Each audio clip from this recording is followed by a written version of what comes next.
More than likely, you have a voice in your head that tells you from time to time that you don't measure up. You're no good, you suck. And sometimes that voice feels very convincing and real. I mean, after all, it's in your own head, so it must be you telling you that, right? So it must be true, right? No. And I want to share today a little bit of how you can start to better distinguish between realistic thinking and distorted thinking, the thoughts that are going through a filter of past experience, of outside messaging, and the things that aren't our own internal truth and knowing. So I'm going to go through a few of them. I'm going to look down a little bit to my notes so I don't forget any. And I just want to give you a few hallmarks or a few ways that you can tell the difference between that realistic thinking and then the distorted thinking. So I'm going to start with the fact that realistic thinking is curious. It wants to explore possibility. Think about what might happen, what could happen, what might happen if I did this or if I tried this. Whereas that distorted thinking is certain. It is very black and white and absolute. If you do this, then this will happen. So look for that difference between whether your thoughts that you're having are curious or certain. Your realistic thinking, it focuses on solutions. It wants to know what's possible, gathers information and gathers evidence, and thinks about how can I make this work.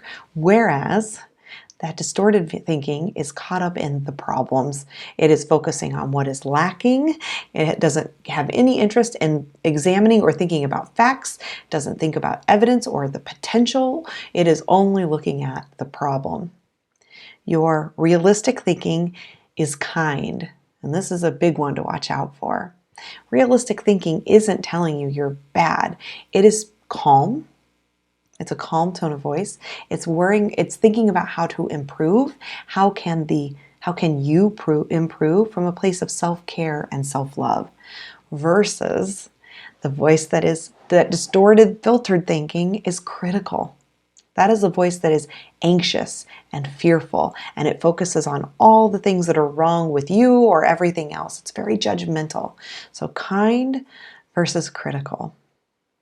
The realistic thinking is also forward-looking. It is thinking about what's next. It's considering what actions it could take to move it into the direction that you're wanting to go.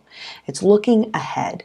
Whereas this other voice is sometimes stuck in the past, but more often than not, it's just stuck in a loop where it's in this repetitive thinking with the same negative thoughts going over and over again. It's where we kind of get into that spinning, right? The mental spinning and churning on a single thought of like, you're no good, or this will fail without looking anywhere else. It's only looking in that moment and just churning on the thought. Your realistic thinking is authentic. It knows your true self. Right? It knows that all people, including yourself, are inherently worthy. And so their judgments reflect on them, not on you. And it is also tapped into your inner knowing. Whereas that distorted thinking is contrived. It plays a role, hoping to show up to be judged good enough by others or by yourself. So it's showing up in ways that aren't authentic. It's living in the shoulds. It's saying, how should I behave to make people like me? What should I do right now to get what I think I need, the expectations that I have from myself or from others, rather than what do I actually want? What matters to me and my own internal knowing?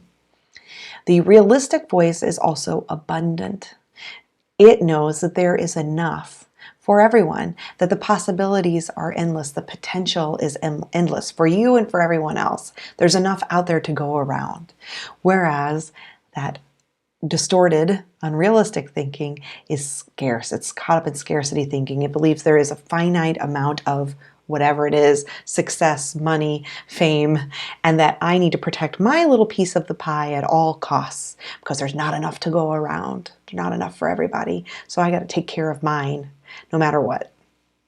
And then finally, the last thing I would say for you to watch for with this is when that voice pipes up and tries to tell you all these horrible things about yourself or your circumstances. That voice that is realistic, meaning that it is your true voice, it is part of the whole. It considers yourself in relation to everyone else. What do I bring to the table? How can I help in this situation? And also how can others help me? But how can we work together? How can I be a part of something outside of myself, part of something bigger than me? Whereas the other voice, that distorted, unrealistic thinking, filtered by our past and external voices, is very much self-centered. It is thinking about the self in all ways. What does this say about me? What will other people think about me? What do I need? What do I need to do here? What's going to happen to me? Right? One is very much caught up in the self and the ego, and the other is thinking bigger picture and about others. So as you deal with this sort of this negative critical voice in your head, and you have those moments of thinking, is this my voice? Should I trust this? Do I trust this voice and believe this voice? Go through again and just ask yourself, before I trust this voice as a voice of my own, think, is this voice curious? Is this voice looking at solutions? Is this voice being kind? Is the voice looking forward? Is the voice authentic? Does it feel true to my inner knowing myself? Is it abundant? And is it looking as it's part of the whole? If the answer is no to any of those, then I would start to examine it more critically before accepting it as truth, before accepting it as your truth. I hope this was helpful. Thanks again. Please subscribe, share the videos with people who might find them helpful, and I will be back again very soon with another mindset tip.